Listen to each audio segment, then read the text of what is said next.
కుంభరాశి వారు నూతన ఆంగ్ల సంవత్సర ప్రారంభకాల సమయంలో అష్టమి అమావాస్య సందర్భంగా ఎలాంటి విధి విధానాలు పాటించాలో ఈ వీడియోలో సవివరంగా సంపూర్ణంగా తెలుసుకుందాం.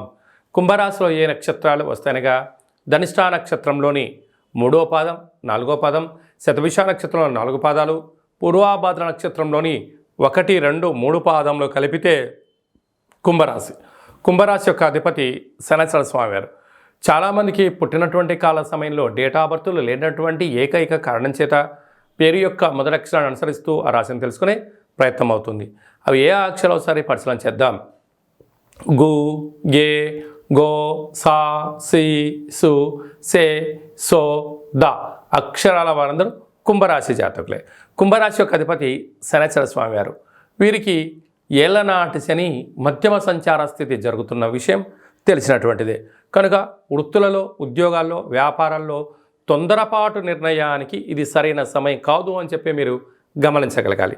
అలాగంటే ఏదైనా ఒక పని చేసేటప్పుడు భగవంతుడి యొక్క ఆశీస్సులు, తల్లిదండ్రుల యొక్క సేవ, గురువుల యొక్క ఆశీస్సులు మీరు పొందినట్లయితే వీటిలో ఎలాంటి ఇబ్బంది లేదు అని చెప్పి మీరు గమనించగలగాలి. అదే కాకుండా వృత్తులలో, ఉద్యోగాల్లో, వ్యాపారాల్లో పెట్టుబడులు ఆకర్షించే కాల సమయంలో ఎక్కడ గృహ అవసరాలను బట్టి, మీ వ్యక్తిగత అవసరాలను బట్టి తాకట్టు పెట్టే పరిస్థితి అధికంగా ఉంటుంది. కనుక రుణాలకు మీరు ఎంతో దూరంగా ఉంటే అంత యోగదాయకము. అలాంటి కాల సమయంలో తల్లిదండ్రులు, గురువుల యొక్క ఆశీస్సులు, సలహాలు అవసరం అని చెప్పి పెట్టుకోవాలి. ఎందుకంటే రూపాయి వచ్చేదానికి మీ దగ్గర ఉన్న 10 రూపాయల వస్తువు తాకట్టు పెడితే వచ్చేది రాక రాబోయే కాలంలో మీ స్థిరచరాస్తులు కరిగిపోతాయని చెప్పి గమనించగలగాలి.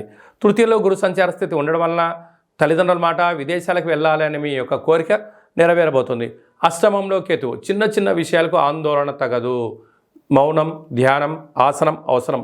రాజ్యస్థాన బుధ శుక్ర సంచార స్థితి ఉండడం వలన ఉద్యోగ మార్పు, వ్యవసాయ మార్పు, గృహ మార్పులలో అదృష్టం, ఐశ్వర్యం, ఆనందం మీ సొంతం కాబోతుంది. లాభస్థానంలో రవికుజ సంచార స్థితి ఉండడం వలన అన్నింటా ఓర్పుగా, సహనంగా, ధర్మంగా, న్యాయంగా ఉండడం వల్ల విజయం మీ సొంతం కాబోతుందని చెప్పడంలో ఏమాత్రం సందేహం లేదు. సాఫ్ట్వేర్ ఉద్యోగస్తులు, హార్డ్వేర్ ఉద్యోగస్తులు, వ్యవసాయ సోదరిమణులు, గృహ, భవన నిర్మాణ, పశువులను పరిపాలన, దాన్ని పోషించే వారందరికీ చాలా యోగదాయకం. కనుక మీ జన్మ నక్షత్రం రోజున ఈ అష్టమి, అమావాస్య తిథుల యందున మనం ఎలాంటి విధి విధానాలు పాటించాలి అన్నట్లయితే వీలైనంత వరకు మీరు ఉదయం టిఫిన్ కానీ, మధ్యాహ్నం భోజనం చేసేటప్పుడు మొదటిగా ఒక 3 ముద్దలను కట్టి కులదేవతలకు నమస్కారం చేసుకొని, గతించిన వారికి నమస్కారం చేసుకొని, కాకికి కానీ కుక్కకు కానీ పెట్టి మీరు తిన్నట్లయితే సర్వత్రా మీ కర్మను దానం చేయడం వలన మీకు ఉండబడిన ఐశ్వర్యం మీ సొంతం అవుతుందని చెప్పి గమనించాలి. సబ్స్క్రైబ్ చేయండి. Please do subscribe to. Please like, share and subscribe to top Telugu TV. Top Telugu TV. Top Telugu TV.